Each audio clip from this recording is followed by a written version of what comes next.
Hi everybody and welcome to another Jamovi tutorial. Jamovi is an easy-to-use, open-source statistical software that's perfect for students, researchers, and anyone new to data analysis. Today we'll be talking about the correlation matrix, what it is and how to create one in Jamovi.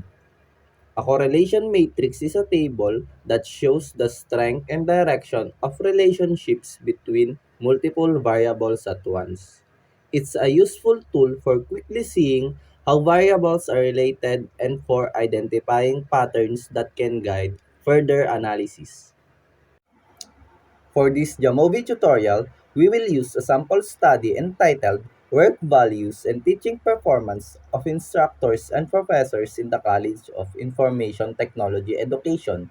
To provide context for our analysis, let's review the study's statement of the problem. The study seeks to answer the following questions. First, what is the demographic profile of the faculty in terms of age, sex, highest educational attainment, academic rank, length of service, monthly income, and employment status? Second, what is the level of work values among the faculty? Third, what is the level of teaching performance? Fourth, are work values related to age, length of service, and monthly income? And finally, the most important question, is there a significant relationship between work values and teaching performance? Now, it's time to move on into the hands-on portion. Here we are on the Jamobi home screen. Everything looks empty, but don't worry, we're about to fill it with our data. To get started, we'll open a Jamovi file that already contains the study data. In the top left corner, click the menu icon. From the options that appear, New, Open, and Special Import, choose Open since we already have the study data file. Now that our data is loaded, we're ready to generate our correlation matrix. In this tutorial, we're particularly interested in the relationships highlighted in the statement of the problem. Specifically, question number 4, are work values related to age, length of service, and monthly income? And question number 5, is there a significant relationship between work values and teaching performance? By generating a correlation matrix in Jamovi, we can easily evaluate how these variables relate to one another. Whether the relationships are strong, weak, or negligible, this helps us answer the research question more directly and gives us a clear visual overview of the patterns in our data. Before running the analysis, let's briefly review the key variables in our dataset. These include age, sex, highest educational attainment, academic rank, length of service, monthly income, employment status, work values, and teaching performance. For this part of the tutorial, we'll focus on the variables needed to answer our research questions. For question 4, we'll include age, length of service, monthly income, and work values in the correlation matrix to examine how they relate to one another. For question 5, we'll examine the relationship between work values and teaching performance. So these two variables will be included in a separate correlation matrix to determine whether a significant association exists between them. Now that our data is loaded, we're ready to explore the relationships highlighted in the statement of the problem. We'll start with question 4, which asks whether work values are related to age, length of service, and monthly income. Then we'll examine question 5, which asks whether there is a significant relationship between work values and teaching performance. If you're new to research methods, note that age, length of service, and monthly income are continuous numeric variables, while work values and teaching performance are measured on an ordinal scale. This distinction is important when choosing the right correlation method. To begin, go to the toolbar and click Analysis. From the menu, select Regression, then choose Correlation Matrix from the drop-down options. For question 4, we need to examine four variables together. In the left panel, select age, length of service, monthly income, and work values.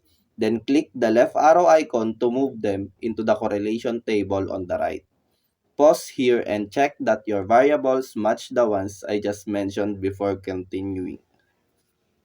Now let's review the options available for the correlation analysis. Under correlation coefficients, Pearson is not recommended because work values is ordinal. Instead, we'll use Spearman correlation, which works well when at least one variable is ordinal and the others are continuous. Spearman measures monotonic relationships, meaning it evaluates whether variables tend to increase or decrease together, without assuming a normal distribution.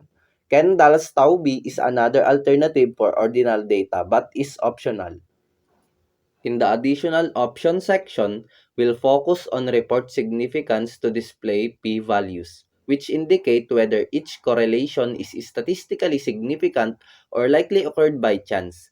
Other options like flag significant correlations and to show the number of cases used for each correlation pair and confidence intervals to display a range estimate.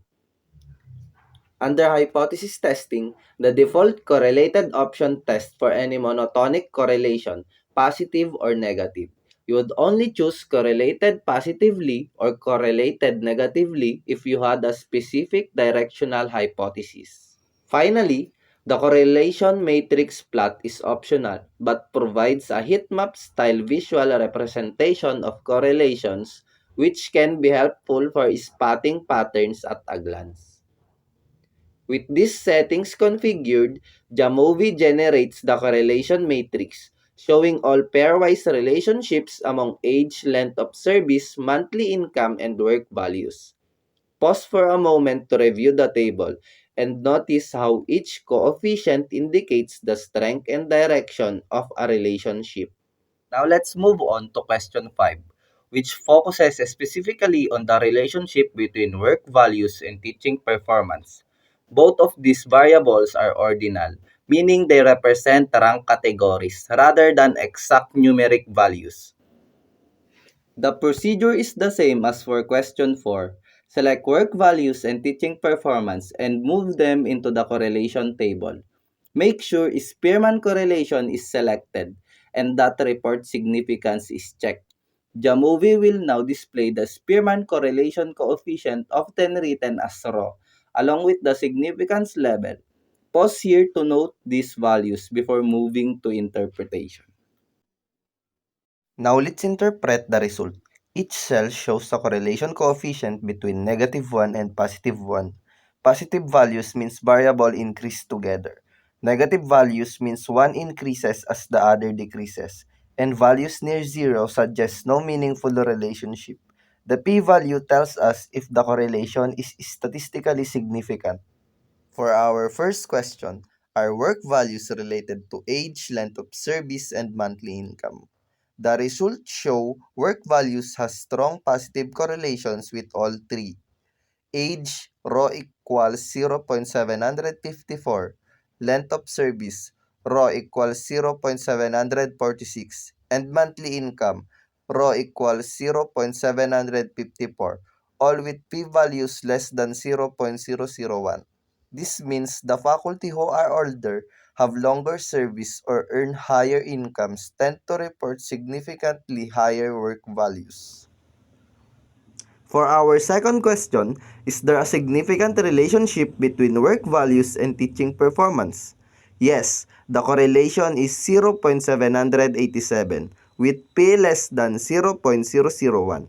This strong positive relationship shows that faculty with higher work values tend to have significantly higher teaching performance. We created two separate matrices to keep results clear and focused. Each directly answers one research question. In summary, work values is significantly related to both demographic variables and teaching performance. Spearman correlation is ideal for ordinal data, providing clear insights into these relationships.